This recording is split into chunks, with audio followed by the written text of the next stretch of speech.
Good morning. Welcome to our first supplementary Friday morning lecture. We have one person with us here right now.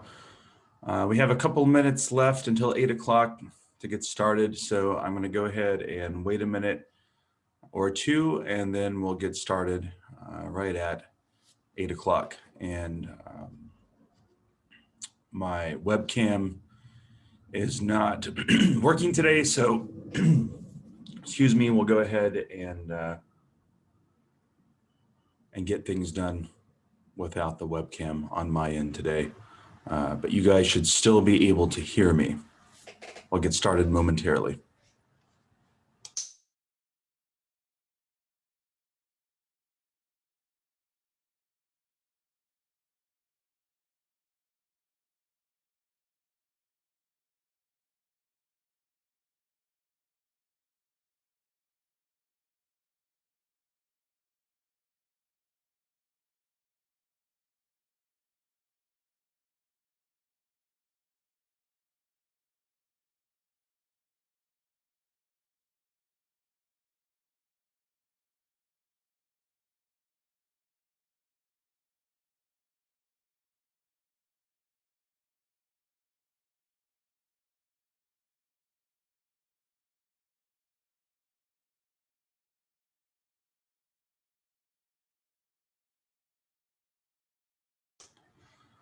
Okay, so just a couple of announcements before we get going on chapter 6. Um, a lot of you guys are probably wondering where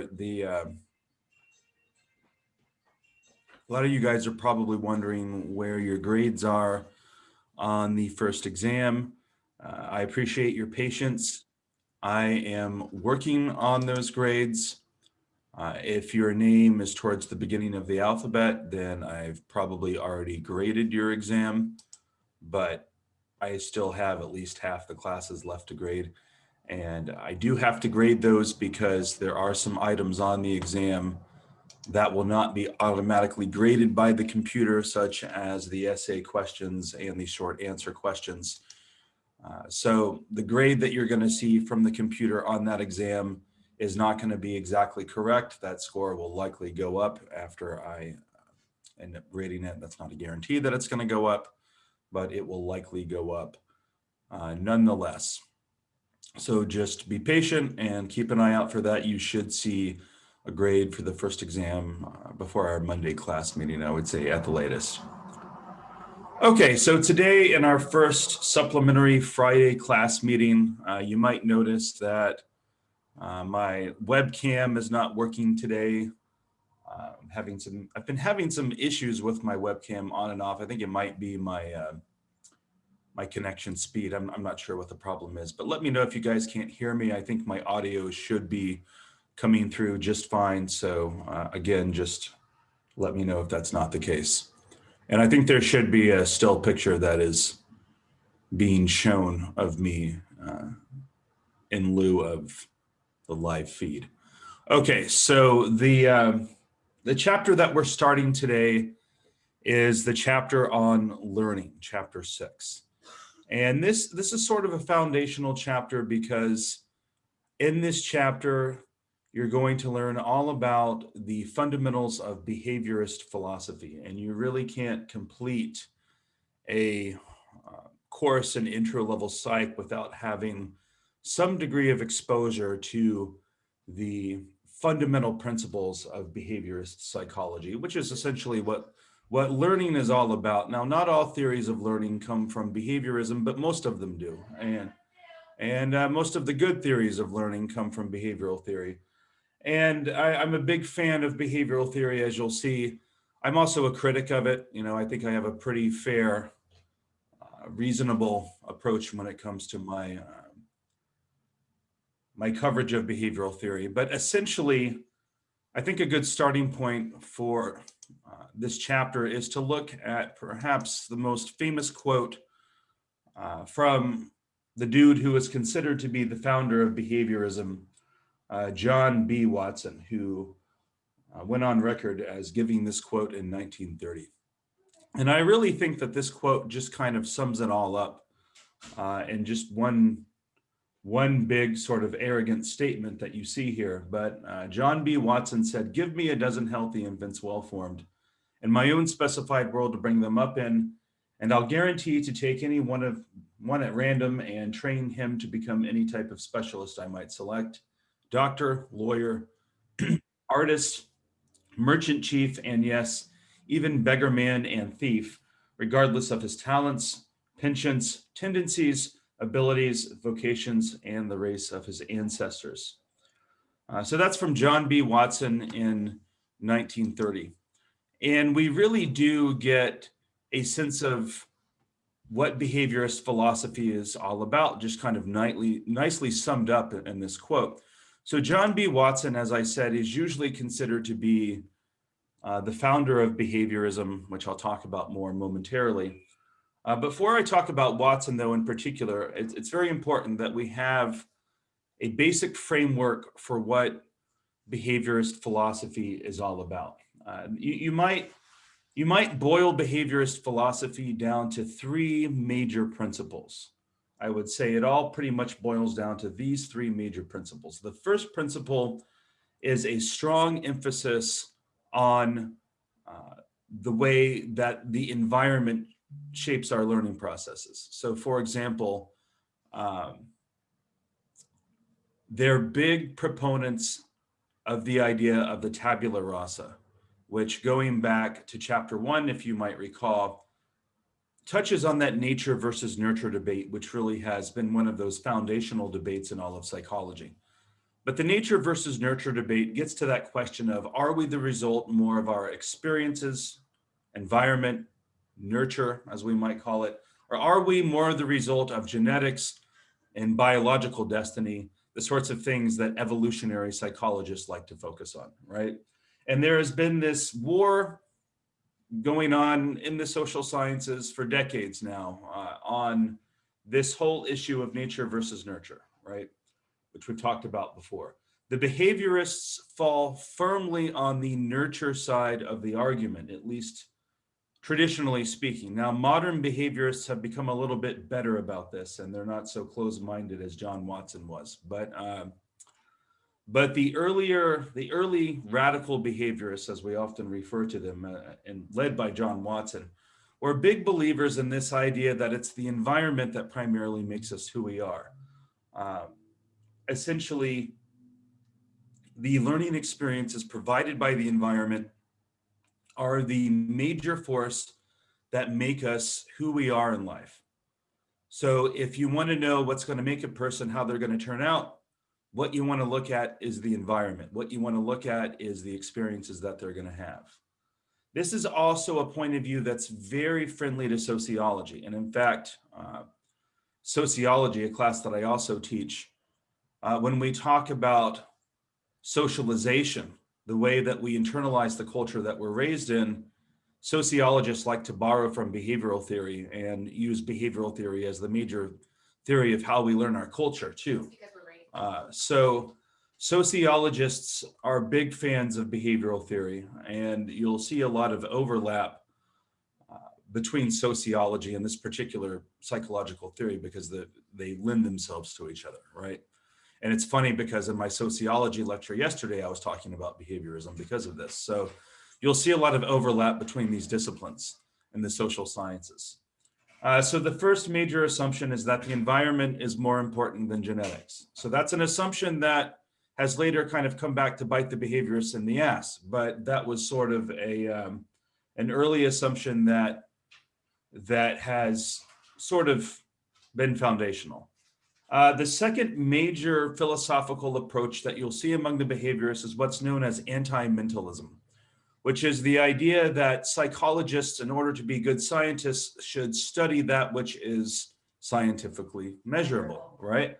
If you can't study what's measurable, then it's not science, according to the behaviorists. If you can't objectively measure what it is that you're trying to study, then you're not dealing with science. You're either dealing with philosophy or religion, or or maybe metaphysics, or you're dealing with something other than science if you can't measure what it is you're trying to study.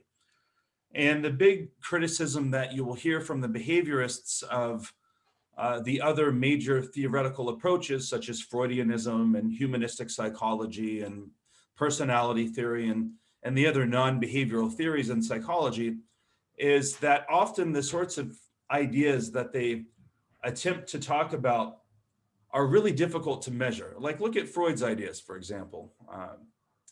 How do you measure something like an id, right? How do you measure an ego or a superego? How do you quantify these things, right? How do you quantify a defense mechanism, right?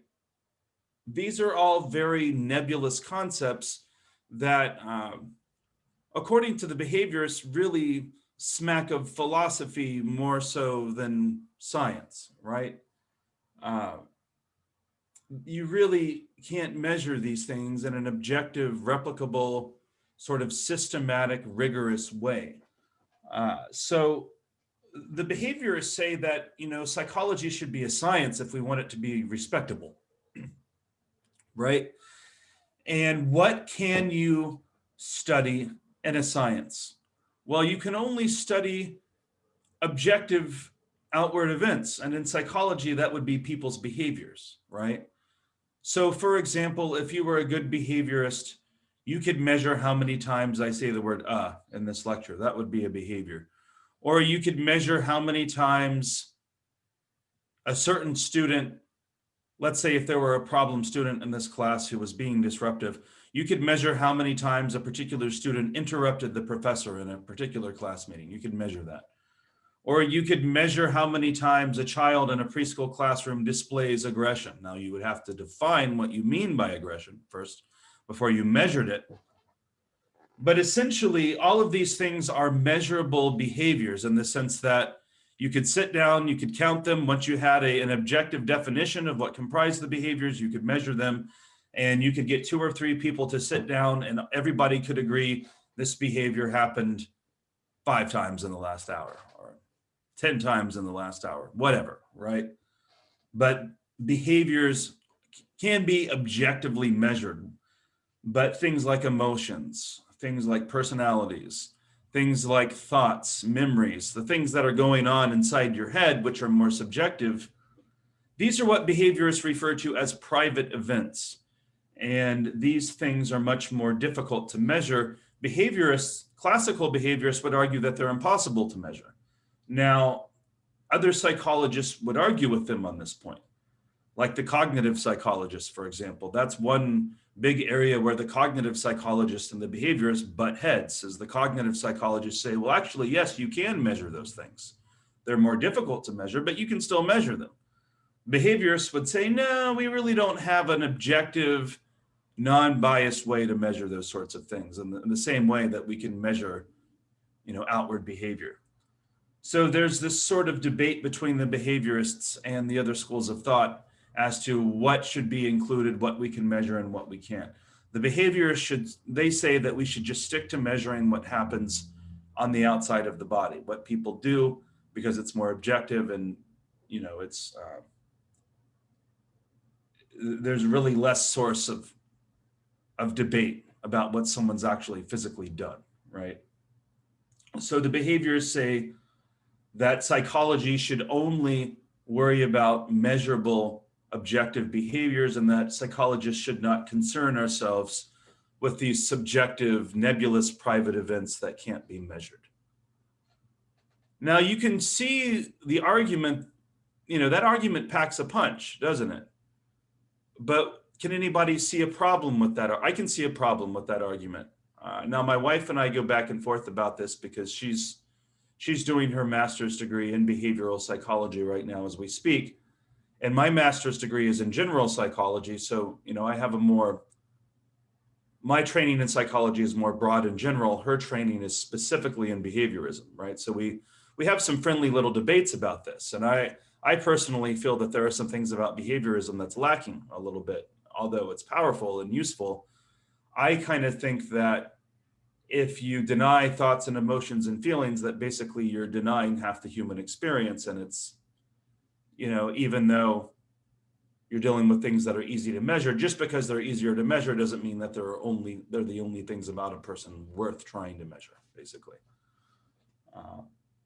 So we have, friendly little debates on this topic, but essentially the behaviorists said that, we shouldn't concern ourselves with what's happening under the hood, so to speak. My thing, my problem with that is that then we're acting like half our experience doesn't exist, right? We're isolating ourselves to the objective. Your feelings, I can only Right, see you cry. right. So but it's much more easy to measure. And for that reason, behaviorism has kind of gotten a reputation as being kind of the more scientific, more rigorous branch of psychology because of this. Now, the third point that I want to mention from behavioral psychology is that in the early days, at least, now this has changed in recent years, but in the early days of classical behaviorism, much of the research that was done by behaviorists focused on non-human animals. And I say non-human animals because in science, we don't distinguish between humans and animals. Humans are animals. We're just human animals. So we say non-human animals. We're all animals. But behaviorists have had this tendency to focus on studying rats and mice and rabbits and dogs and cats, and with maybe the exception of the little Albert experiment, as we'll see, most of the classical behaviorist research has focused on non-human animal research. And they have generalized those findings to human beings. Now, modern behaviorists, such as the behavior analysts, applied behavior analysis is kind of the modern version of behaviorism, which my wife is doing her master's degree in. And applied behavior analysts, they focus more on people. So this, this statement that most of their research has been on non-human animals, that's true mostly of the classical early behaviorists from the 1950s and 60s, like Watson and Skinner and Thorndike, the folks that we're talking about in this chapter, with maybe the exception of Bandura. But a lot of these folks did their research on animals, with the exception of the little Albert experiment, which we'll talk about momentarily. Okay, so does everybody have a pretty good grasp of the classical behaviorist principles? All right, any questions, comments on that? Is it bothering you guys that my webcam is out today? Is everybody okay with this? Is anybody having trouble with this? Okay, so I'm, I've got the selfie that I'm using today instead, right? Hopefully it gets the job done. All right, I call it my black and white sarcastic look selfie. All right. So let's jump into the meat of some of the classical behaviorist findings that you will always hear about in this area. So you can't talk about behaviorist work without talking about the work of Ivan Pavlov. Ivan Pavlov was a Russian physiologist. So he was trained as a medical doctor. And he was most notable for his discovery of what's become known as classical conditioning. Classical conditioning is arguably one of the more basic types of learning, and it's probably the most famous type of learning that was identified by the behaviorists. One of the interesting things about Pavlov was that he wasn't even a psychologist, like I said. He was a physiologist. He was trained as a medical doctor, and he did research on digestion. And he was doing research with dogs in Russia back around the turn of the century. And in 1904 or 1905, he won the Nobel Prize for his research. But Pavlov was interested in studying digestion. And in the process of studying digestion, he accidentally discovered classical conditioning. In fact, is anybody familiar with the reason why Pavlov's hair was so soft? It's because he had classical conditioning.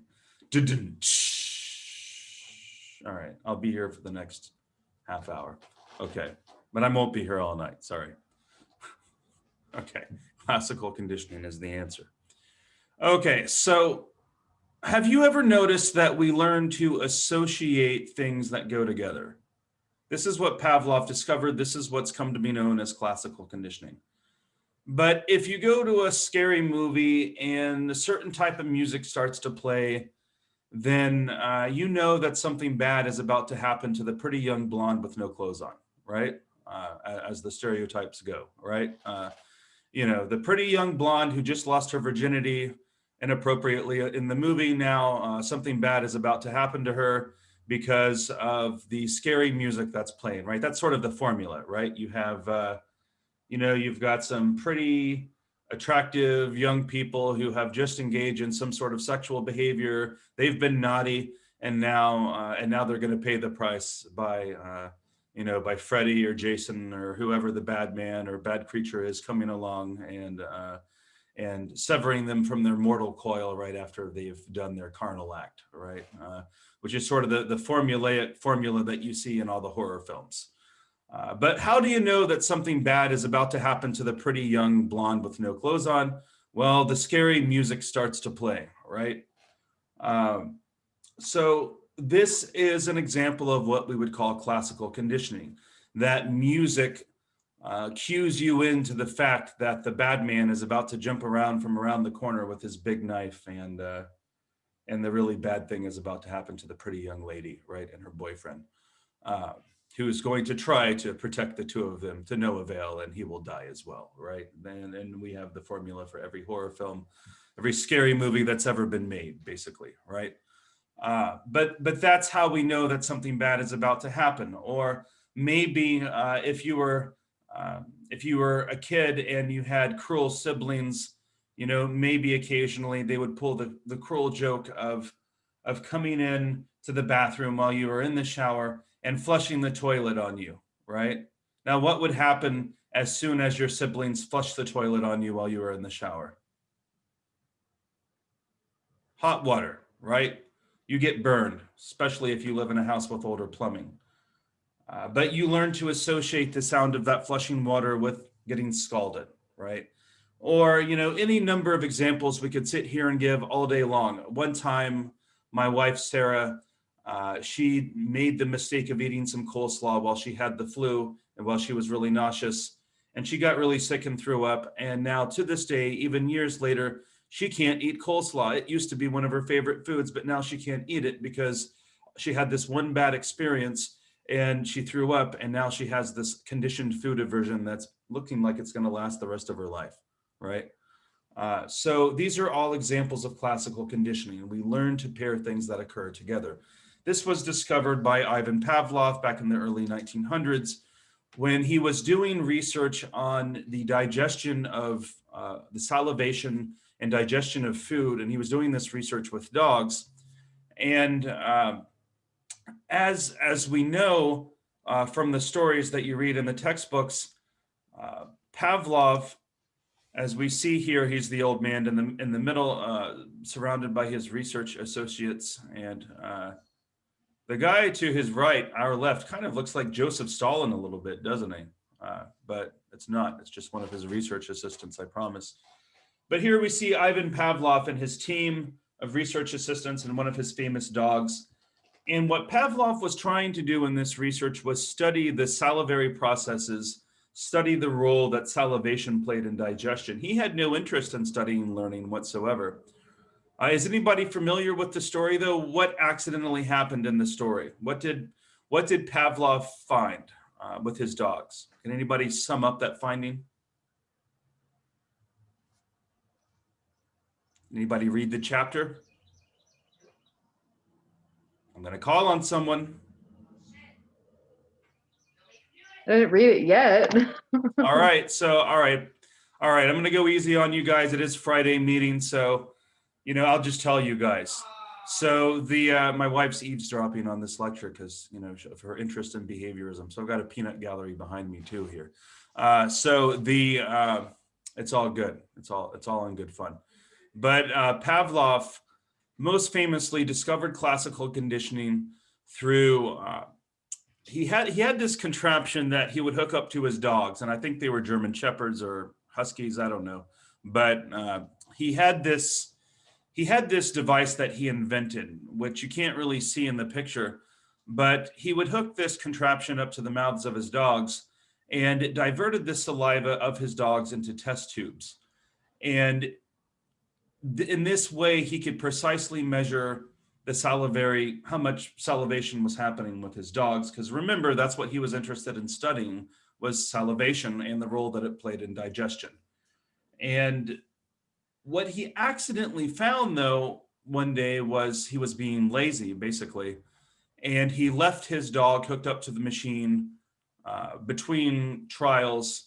He didn't feel basically like having to unhook the dog and, redo it all an hour later when the experiment started back up again. So during the break, he left the dog in the lab, hooked up to the machine during the break, basically being lazy. And he came back into the lab to grab some item that he had left in the lab inadvertently. And when he walked back into the room while the dog was waiting in there hooked up to the machine, he just happened to notice that as soon as he walked into the room, the dog started to salivate, just in response to him entering the room. And Pavlov got to thinking, well, this is very interesting, isn't it? Because I don't have any food on me. There's nothing on my person that would be perceived as food that would make the dog start to salivate. So Pavlov surmised that perhaps the dog was learning to mentally associate the person with the presentation of food.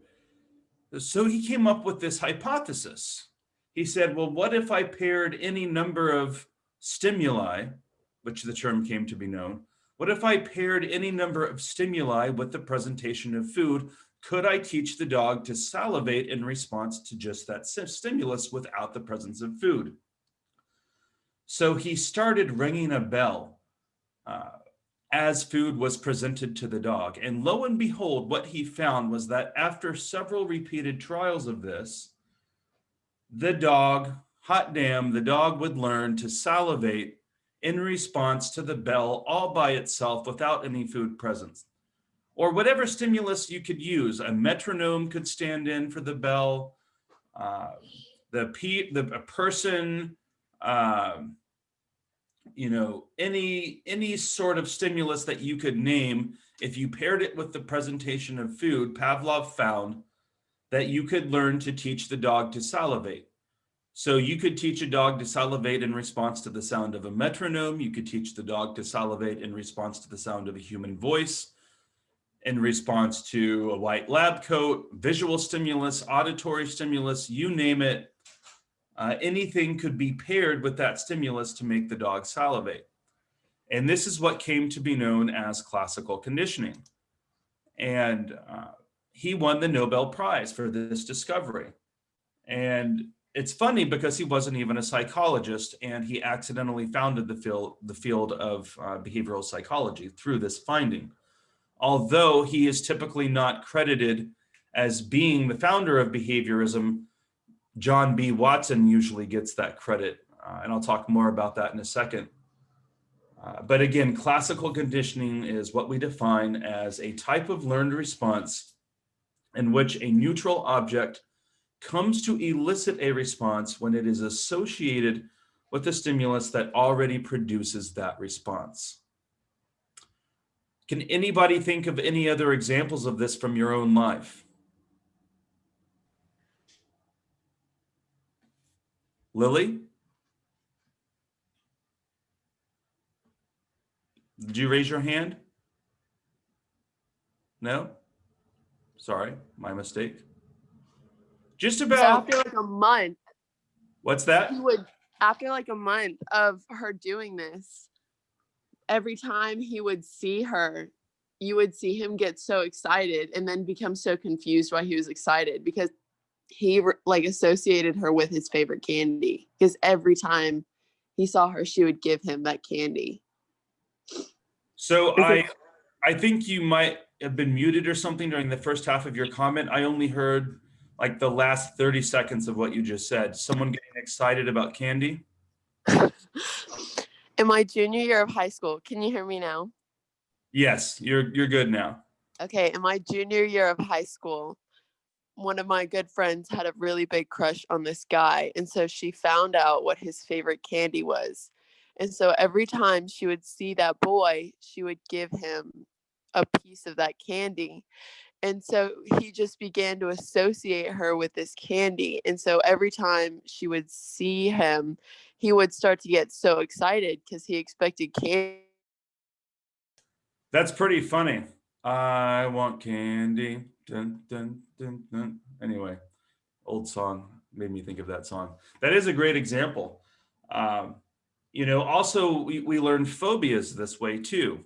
And this was the discovery that was made by John B. Watson. But again, before I get to Watson's work on this, I want to make sure that and that was a great example.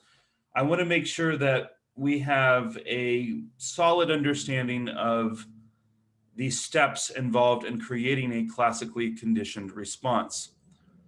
So the first thing is that we have an understanding of these terms unconditioned stimulus and unconditioned response. So in this chapter, we get some terminology that can be confusing for some folks. So we have to pay attention to what these terms mean. But when we talk about unconditioned stimulus, we're talking about the food in this case. We're talking about a stimulus that will elicit a salivary response by itself without any learning taking place. So when we see unconditioned, what we mean by that is unlearned. And the unconditioned response to that stimulus is the salivation. So the unconditioned stimulus is the food, and the unconditioned response to that stimulus is the salivation. So step one really is just the natural starting point. This is what is already instinctually understood by the animal. This is where we're starting from. Step two is what we call the selection of a neutral stimulus. So we pick a stimulus that we don't expect the animal to salivate in response to, or to do anything in response to, like the ringing of a metronome or the ringing of a bell. We don't expect a dog to have a salivary response to that. Now, it might startle the dog, but it's neutral in terms of salivation, right? So in terms of salivation, most sounds, unless it's like the shaking of food in a bag, like my dad, my dad, why did I say dad? Well, that was a weird Freudian slip. My dad is dead. My dog will come running quite rapidly when you shake a bag of food. That's natural. Or at least it's learned, it's been paired with the presentation of food. But in this case, a neutral stimulus is a stimulus that's not going to make the dog salivate or think that food is coming, right? So we'll say the ringing of a bell. We've selected the ringing of a bell as our neutral stimulus. In step three, we have what are called the conditioning trials. This is where we repeatedly pair the ringing of the bell with the presentation of food. Depending on the intelligence of the animal, it will take a certain number of trials. The smarter the animal is, the fewer trials it will take. For dogs, it will probably take somewhere around 4 to 6 trials. I'm just guessing off the top of my head. But the smarter the animal, the fewer trials it will take. So in step three, we have the repeated pairing of the stimulus, in this case, the ringing of the bell with the presentation of the food. And this is step three, conditioning trials. At this point, the dog will learn to associate the presentation of food and the ringing of the bell, the metronome. In step four, finally, the animal has finally learned the association, and we have what's called a conditioned stimulus and a conditioned response. So the conditioned stimulus in this case is the ringing of the bell. It's going to elicit that response of salivation after learning has taken place. And your conditioned response is the salivation. So conditioned, again, just means learned. So these are terms that you'll want to familiarize yourself from the chapter. Conditioned stimulus, conditioned response, conditioning trials. Familiarize yourself with these steps in the process as I've discussed. And I will also have the recording of this lecture posted for folks who want to rewatch it. Okay, so this process of forming a classically conditioned response is what we refer to as acquisition. Acquisition is the gradual formation of that association between the conditioned and the unconditioned response. You're going to get strongest acquisition when the conditioned stimulus occurs just before the unconditioned stimulus, meaning that, let's say, the ringing of a bell, right? You would present the ringing of the bell just before the presentation of the food, is what is meant here. On the other hand, any classically conditioned response can be lost through learning. And we refer to this loss of a classically conditioned response, or the loss of anything that's learned actually, as extinction. So extinction is the process by which a conditioned response or any learned response becomes weakened when the conditioned stimulus is repeated without the unconditioned stimulus. In other words, when a learned response goes extinct, it becomes unlearned. So let's give an example of this. Let's say that you've learned to associate the sound of a flushing toilet with getting burned while you're in the shower, right? Let's say your sibling comes and flushes the toilet on you while you're in the shower as a prank, and you get burned, right? So when you're in the shower and you hear that flushing toilet, you get scared. You move out of the way because you don't want to get burned. Brandy is smirking. Obviously, she has a sibling that she's done this to in life, or someone's done it to her repeatedly by the look that I see on her face. Okay, so extinction happens when you unlearn something that you've learned, basically. So let's say that growing up, you had a sibling who flushed the toilet on you while you were in the shower, right? And then at some point, let's say around adolescence, your family moves into a bigger house with more modern plumbing. You move from your middle class home that you spent most of your childhood in as an adolescent, and your parents have gotten a promotion at work or something, and you move into a bigger, nicer house, right? So now you're 15 or 16 years old and you're living in the newer house with newer modern plumbing. And now when someone comes in and flushes the toilet while you're in the shower, it no longer causes the water to get hot, right? Because you live in a newer house with modern plumbing, which is a thing now, I guess. There are houses now that don't have that issue anymore, or so I hear. Now, I still live in the house that I grew up in, so my house still does this. But in any case, it stops doing this, right? So now when your siblings start coming into the bathroom when you're in the shower and they flush the toilet, you don't get burned anymore. Slowly over time, you unlearn this. Now when you hear the toilet flush, it doesn't mean anything anymore. Now you've got an extinct learned response. You've unlearned it. That's what we would call an extinction. On the other hand, let's say that you go out of town for the weekend and you're visiting your cousin in some other city, and your cousin lives in an older home who still has this issue. So you're taking a shower in your cousin's shower, and your sibling comes in and flushes the toilet, and you get burned again, just like old times.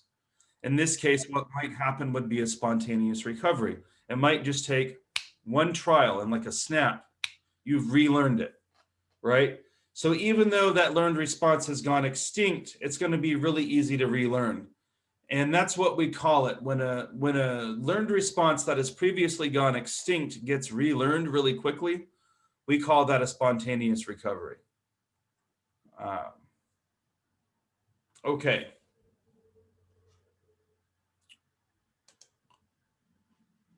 So I want to talk a little bit about generalization and discrimination. So when we talk about stimulus generalization and discrimination, I'll give a couple of examples. So stimulus generalization, let's say you're one of Pavlov's dogs and you've learned to salivate in response to the ringing of a bell. Well, a xylophone sounds a lot like a bell. So if someone were to ring a xylophone, you might salivate in response to the xylophone too, even though you've never been taught that. Because the xylophone sounds similar enough to the bell that you're going to get the same salivary response from the bell. That would be an example of stimulus generalization. On the other hand, let's say you're one of Pavlov's dogs and you've learned to salivate in response to the ringing of a bell, but someone comes into the room and rings a cymbal, right? Crashes a cymbal.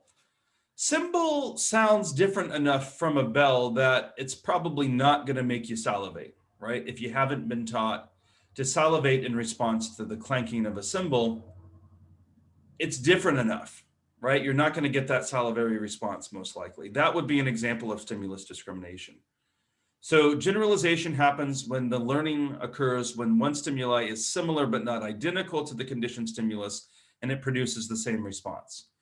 Discrimination is when it doesn't produce the response because it's not similar enough. When it's too different to produce the response, if that makes sense. Comments, questions at this point? Okay, so this is a Friday meeting. Like I promised before in the past, for these Friday meetings, I'm probably not going to keep you guys for the entire hour and 15 minutes like I do on Monday and Wednesday. I'm kind of giving like express quick lectures for these Friday meetings. So the last thing that I want to talk about here before we call it a day on this Friday meeting is the development of phobias, which our understanding of this is usually credited to the work of John B. Watson. He was usually credited as being the founder of behaviorist psychology. So a phobia is a learned fear, basically.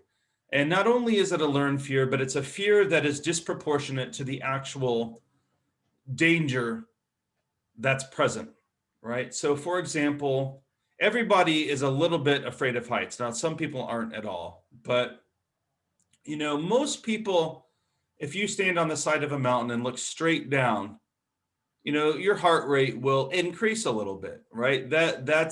Or at the top of a skyscraper and look straight down, you know, you're going to have a mild elevation in heart rate if your brain is doing its job. We don't call that a phobia, though. That's just natural. Now, on the other hand, if you're so afraid of heights that you can't go hiking without paralyzing fear, you can't go mountain hiking on a perfectly safe hiking trail on a mountain without paralyzing fear, then at this point you probably have a phobia. Or if you can't get on an airplane without having a panic attack, without taking some Ativan or without taking some, Xanax or Valium, whatever, then you probably got yourself a phobia, right? So just being afraid of something that produces fear isn't necessarily phobia. You know, everybody experiences a little bit of fear in certain situations. It's natural. But when we talk about phobia, we're talking about a level of fear that is way disproportionate to the actual danger that is present, right? And we can thank the work of John B. Watson for discovering that phobias are actually classically conditioned associations. Now, little Albert was not the nicest guy. He was also kind of arrogant, as we saw from his quote at the beginning of the chapter. But Albert was the first, John B. Watson, rather, who did the little Albert experiment. John B. Watson wasn't the nicest guy, as we saw, and as we see in the little Albert experiment. But John B. Watson heard about the research that Pavlov did, and he wanted to apply it to people. So what he did was he took this infant known as little Albert, and he taught Albert to be terrified of white furry pets, basically. So in the beginning of the experiment, he demonstrated, as you can see in this picture, that little Albert was very fascinated with little furry animals. He presented Albert with a white rat. He presented him with a rabbit. He even got in his face with a Santa Claus hat on, a Santa Claus mask, all of these different furry, white, fuzzy objects, right, that Albert was very interested in touching and exploring. But then in the conditioning trials, He had his research assistant present him with these furry objects. The young lady that you see in this picture, by the way, who he was having an affair with at the time of this experiment. John B. Watson was cheating on his wife with his research assistant, young Rosalie Rayner, as the young lady pictured here.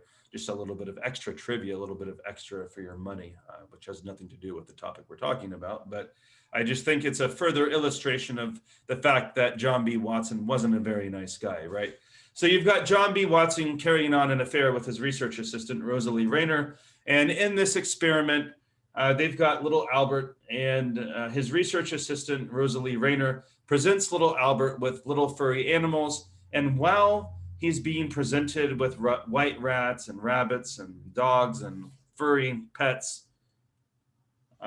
John B. Watson goes and takes a hammer and strikes a gong while the animals are being presented to little Albert.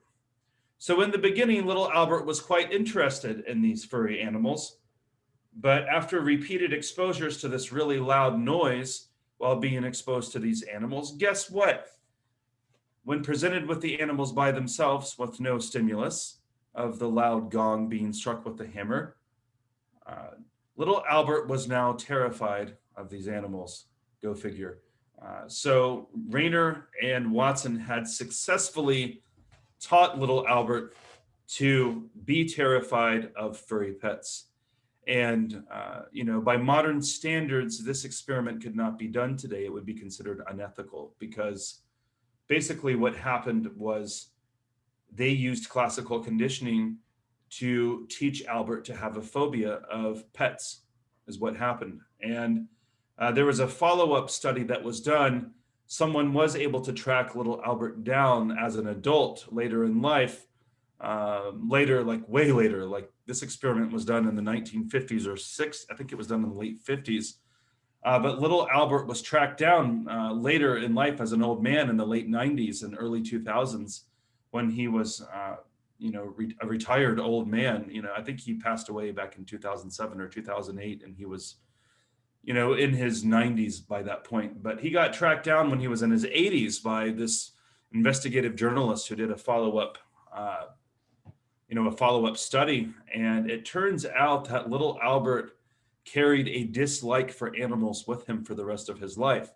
So he grew up to be, this otherwise happy and well-adjusted person who was a productive member of society with relatively few psychological problems, but with the caveat that little Albert did grow up to be a grown man who disliked animals for the rest of his life, according to the article that was published on this follow-up. So this participation in this study had a lifelong effect on little Albert, which, the bad news is that we can form phobias through classical conditioning. The good news is that we can also treat them through classical conditioning.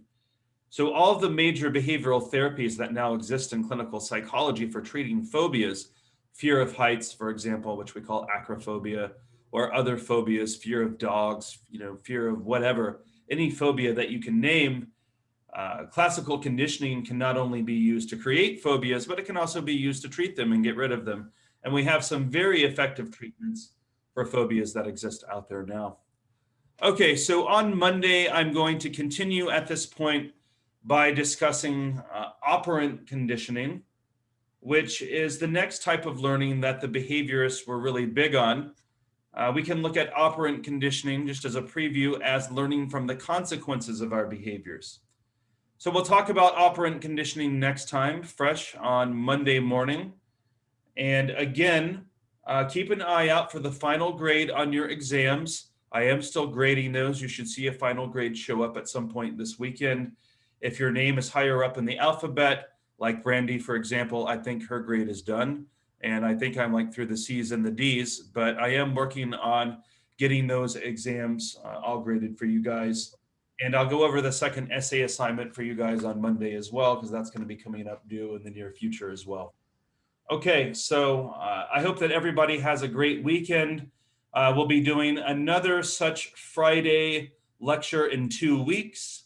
And I hope that this was helpful for you guys. I was actually pleasantly surprised with like half the class showed up today. So, I wasn't expecting that. So good on you guys. You guys are good students. So I will have the recording posted as well for those who want to rewatch this meeting, or for those of you who didn't make it live.